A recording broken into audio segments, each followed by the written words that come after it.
आज हम परमेश्वर का बहुत धन्यवाद करते हैं कि परमेश्वर ने हमको जीवन दिया है और हम सब जीवन और तंदुरुस्ती की हालत में पाए जाते हैं, जबकि बहुत से ऐसे लोग हैं जो इस दुनिया में जीवन तो मिला है उनको, लेकिन उनका जीवन ना के बराबर है, किसी योग्य नहीं है। लेकिन परमेश्वर का धन्यवाद हो कि परमेश्वर ने हम सबको जीवन की सफलताओं के लिए, आगे बढ़ने के लिए जीवन दिया है। और हर मनुष्य यही चाहता है कि अपने जीवन में कुछ ना कुछ ऐसा करे जिससे कि जीवन की सफलता प्राप्त करे और आगे बढ़ता चला जाए।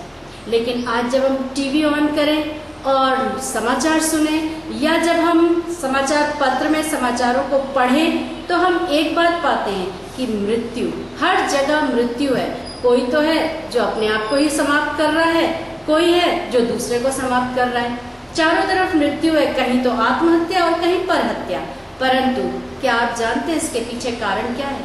हर मनुष्य सफलता चाहता है जीवन में, परंतु जब सफलता हाथ नहीं लगती तो फिर वो जीवन से निराश हो जाता है और सोचता है अब इस जीवन का फायदा ही क्या है, और वो अपने जीवन को समाप्त करने लगता है। कई बार मनुष्य जब दूसरे की हत्या करता है तो उसके पीछे कारण ये होता है कि वो दूसरे से या तो जलता है या पैसा चाहता है। बहुत से कई अन्य कारण हो सकते हैं जिसकी वजह से वो दूसरों को खत्म कर देता है। पूरे परिवार के परिवार खत्म हो जाते हैं। लेकिन क्या आप जानते हैं इसके पीछे कारण क्या है? कारण सिर्फ एक ही है, और वो ये कि आज मनुष्य उस परमेश्वर से, जिस परमेश्वर ने मनुष्य को अपने स्वरूप में रचा है, अपनी सामर्थ में बढ़ाया है, उसको बिल्कुल भूल गया और शैतान को पूरी तौर से, अर्थात संसार को पूरी तौर से मनुष्य ने पहन लिया। और जब मनुष्य संसार के पीछे चलता रहेगा और संसार की चीजों में अपने आप को डुबाता जाएगा, शैतान के हाथों में अपने आप को दे देगा और उस सृजनहार को भूल जाएगा जिसने उसकी रचना अपने स्वरूप में करी है, तो वास्तव में परिणाम तो यही होगा कि जीवन समाप्त हो जाएगा। क्योंकि एक बात हम जानते हैं कि यह संसार मिटने वाला है, तो इसलिए जब हम संसार में चलते हैं तो जाहिर बात है कि हम भी मिटेंगे और बुरी तरह मिटेंगे, इस तरह से मिटेंगे कि हमारा अस्तित्व ही कुछ नहीं रह जाएगा। लेकिन हम एक बात ध्यान में रखें कि परमेश्वर का वचन, पवित्र बाइबल, उसके यूहन्ना रचित सुसमाचार के 15वें अध्याय के 5वें पद में प्रभु यीशु मसीह ने अपने आप को दाखलता और हम सबको डालियों की उपमा देते हुए ये कहा है कि मैं दाखलता हूँ, तुम डालियां हो। जो मुझ में बना रहता है और मैं उसमें, वो बहुत फल फलता है, क्योंकि तुम मुझसे अलग होकर कुछ भी नहीं कर सकते। बाइबल यहाँ पर इस बात को स्पष्ट कर देती है कि जीवन में यदि सफलता पाना है तो प्रभु यीशु मसीह का ही सहारा लेना है, क्योंकि उसके बगैर हम कुछ भी नहीं कर सकते। और परमेश्वर के वचन में इस प्रकार से बताया गया है कि यदि हम परमेश्वर में चलते हुए अपने जीवन में आगे बढ़ते हैं तो हम उस बुद्धिमान मनुष्य के समान हैं जिसने अपना घर उस चट्टान पर बनाया, जहाँ पर बारिश आई, आंधी चली, तूफान उठा, बहुत सी लहरें आई, परंतु वो घर को गिरा न सकी, क्योंकि उसकी नींव एक चट्टान पर निर्भर थी, एक चट्टान पर दृढ़ थी। और यदि हम परमेश्वर के साथ नहीं चलते हैं तो हम उस मनुष्य के समान ठहरते हैं जो मनुष्य मूर्ख मनुष्य माना जाता है, जिसने अपना घर बालू पर बनाया। उसके घर पर भी बारिश हुई, तूफान उठा और तमाम लहरें आई और पता चला उसका घर गिर गया, क्योंकि उसका घर बालू पे बना था। तो उसके घर की नींव बिल्कुल भी मजबूत नहीं थी। वचन बताता है कि प्रभु यीशु मसीह ही वो सनातन चट्टान है जो हमेशा हमको आगे बढ़ाती है, और वो सनातन चट्टान है जिस पर भरोसा रखने वाला कभी लज्जित नहीं होता है। प्रभु यीशु मसीह इस दुनिया में इसीलिए आए ताकि हम सब प्रभु यीशु मसीह में अपना जीवन दे करके जीवन की सफलताओं को प्राप्त करते चले जाएं। और मनुष्य के लिए वचन बताता है कि मनुष्य की उन्नति या सफलता न तो पूरब से है, न पश्चिम से, न जंगल से।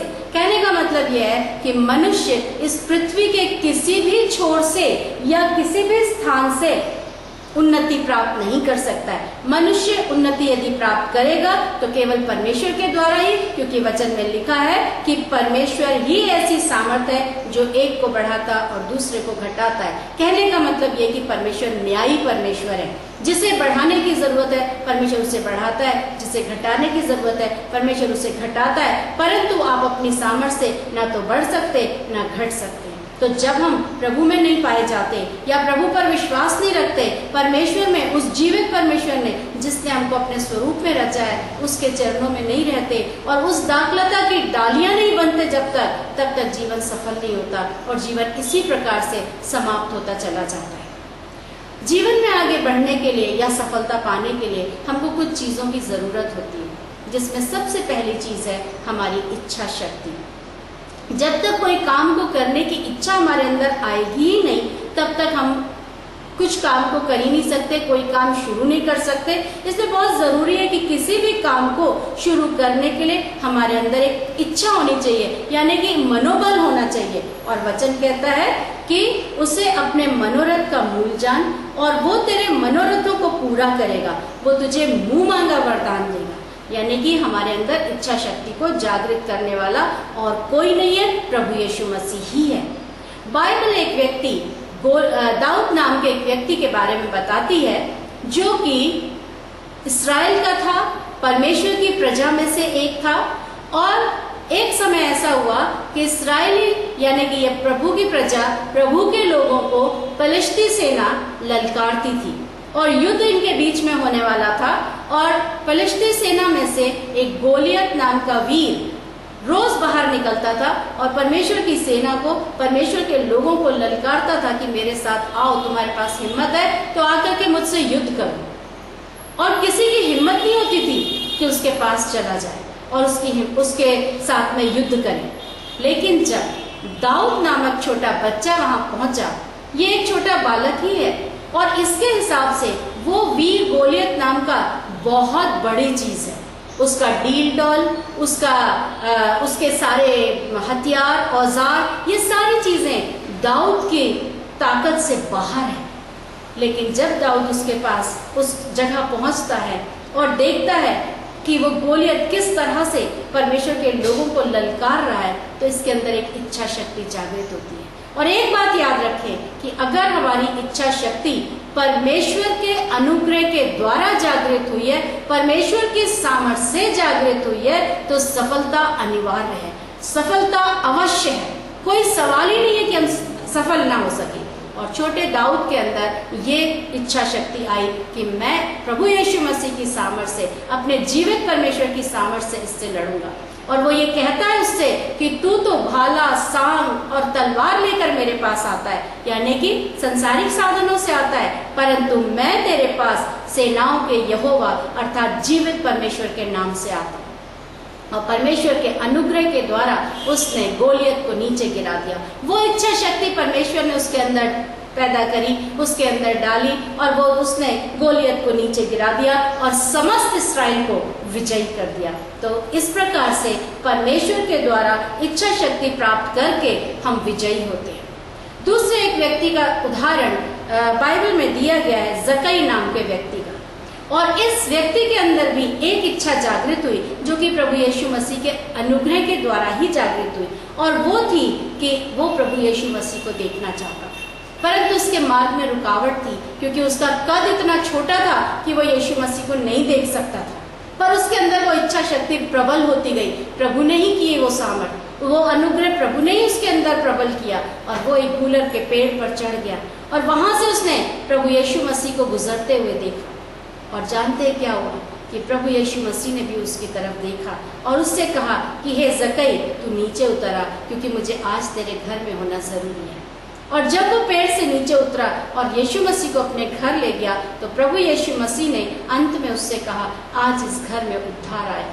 कहने का मतलब ये कि एक जीवन बच गया, उसका जीवन बच गया। क्यों? क्योंकि उसके अंदर एक इच्छा शक्ति थी प्रभु यीशु मसीह को देखने की, और वो इच्छा शक्ति उसके अंदर प्रभु के द्वारा ही उत्पन्न हुई। इसी तरीके से उस दाऊद के अंदर इच्छा शक्ति प्रभु यीशु मसीह के द्वारा ही उत्पन्न हुई। तो कुल मिलाकर जब परमेश्वर की सामर्थ के द्वारा किसी काम को करने की इच्छा शक्ति हमारे अंदर होती है, उत्पन्न होती है, तो हम जरूर सफलता प्राप्त करते हैं। जीवन की सफलता में दूसरी चीज जो स्थान रखती है या मायने रखती है, वो है सामर्थ और बल। हम एक बात जान सकते हैं कि संसारिक साधन सब क्षणिक हैं, संसार के साथ मिटने वाले हैं, इसलिए सांसारिक सामर्थ या बल हमको कहीं विजय नहीं दिला सकते। कहीं